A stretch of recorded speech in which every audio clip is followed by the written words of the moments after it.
किन्नर चुड़ैल। गोरखपुर नाम का एक गांव हुआ करता था। उस गांव में ज्यादा लोग नहीं रहते थे। उस गांव में एक गर्भवती विधवा औरत रहती थी। उस औरत का नाम कमला था। कमला अपने घर में अकेली रहती थी। उसके पति की सारी जायदाद उसके नाम हो गई थी, पर सभी गांव वाले उस औरत को मनहूस औरत समझा करते थे और सभी उससे नफरत किया करते थे।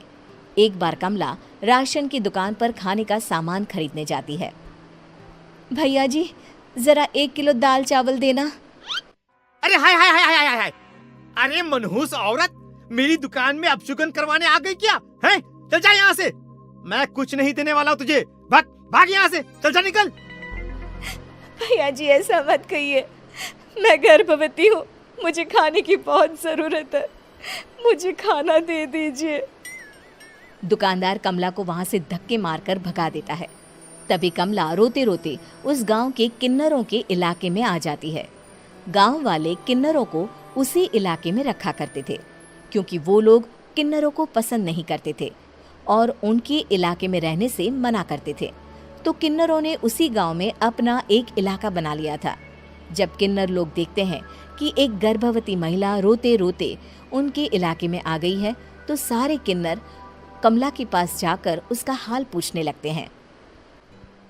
क्या हुआ बहन, तुम्हारी गर्भवती अवस्था में इतनी बुरी हालत कैसे है? तुम रो क्यों रही हो? तुम डरो मत, हम तुम्हें कोई नुकसान नहीं पहुंचाएंगे। तुम शांत होकर सब बताओ कि हुआ क्या है। मैं कमला हूँ। मैं गांव के दूसरे इलाके से आई हूँ। 2 महीने पहले ही मेरे पति की मौत हुई है। मुझे गांव के लोग मनहूस मानते हैं, क्योंकि मैं विधवा हूँ और गर्भवती भी। वहाँ के लोग मुझे खाने के लिए कुछ बेचने के लिए भी तैयार नहीं, जिससे मेरा गुजारा नहीं हो रहा था। कोई बात नहीं कमला, हम तुम्हारा ख्याल रखेंगे।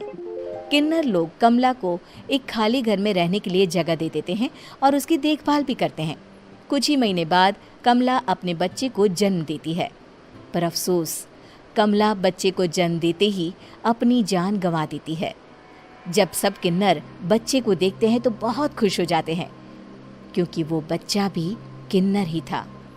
कमला ने एक किन्नर बच्चे को जन्म दिया था। अब इस बच्चे की देखभाल कौन करेगा? हम तो इस बच्चे को गांव के दूसरे इलाके में भी नहीं भेज सकते। और तो क्या हुआ, इस बच्चे की माँ नहीं रही तो हम इसे पालेंगे। अब ये हमारे इलाके में रहेगा, हमारे साथ रहेगा। फिर वो किन्नर उस किन्नर बच्चे को गोद ले लेते हैं, उसका नामकरण कराते हैं। उस किन्नर बच्चे का नाम शक्ति रखा जाता है। देखते ही देखते शक्ति बड़ी होने लगती है। उसके रंग रूप बहुत सुंदर थे। वो बहुत सुंदर किन्नर दिखती है।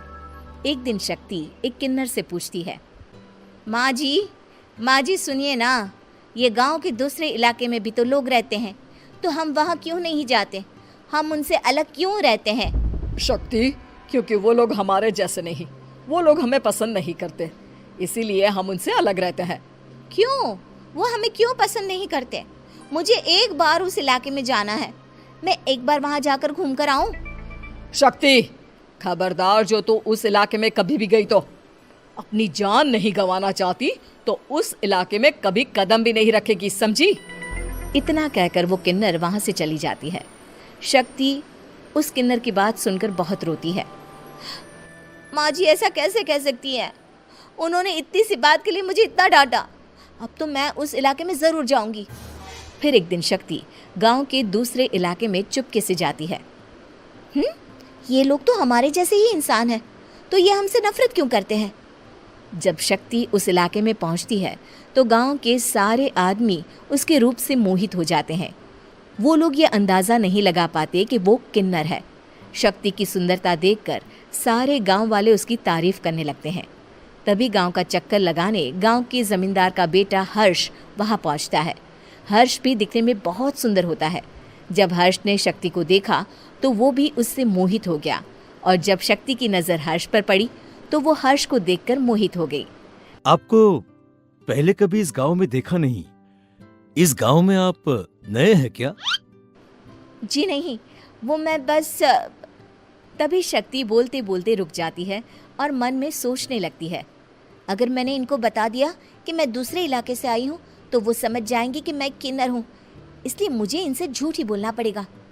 शक्ति हर्ष को कहती है, जी हाँ, मैं इस गांव में नई आई हूँ, यहाँ अकेली रहती हूँ। वैसे आप कौन है? आप भी इसी गांव में रहते हैं?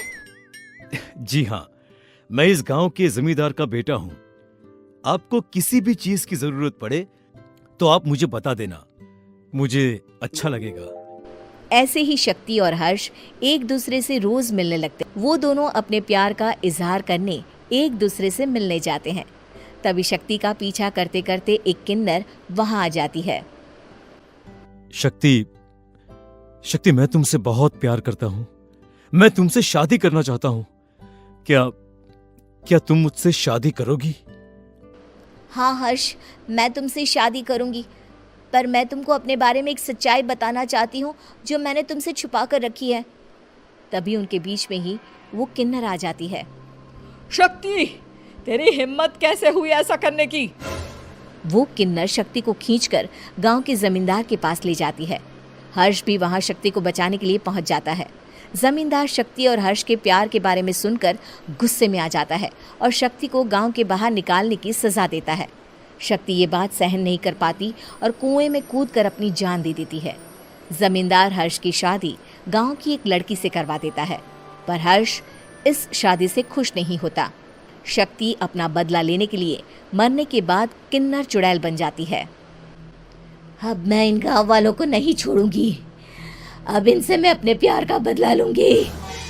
किन्नर चुड़ैल गांव वालों को परेशान करना शुरू कर देती है। एक बार वो रात को गांव के खेतों में पहुंच जाती है और वहां आग लगा देती है। सारी फसल जल के राख हो जाती है। जब एक आदमी रात को उठकर देखता है कि खेत में आग लग गई है तो वो वहां पहुंच जाता है। वो देखता है कि खेतों के बीचों बीच एक किन्नर चुड़ैल खड़ी है और वहां खड़े होकर ताली बजा रही है। गांव वाला किन्नर चुड़ैल को देखकर बेहोश हो जाता है।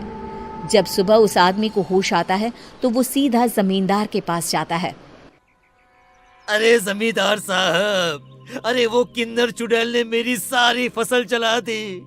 अब मैं क्या करूंगा? क्या होगा मेरा? जमींदार चुड़ैल किन्नर का नाम सुनते ही सब कुछ समझ जाता है। अब वो बहुत डर जाता है। उसी रात को जब जमींदार डर के मारे अपने कमरे में सो नहीं पाता, तभी वहां अचानक से किन्नर चुड़ैल आ जाती है। किन्नर चुड़ैल जोर जोर से जमींदार के आगे खड़ी होकर हंसने लगती है और ताली बजाने लगती है।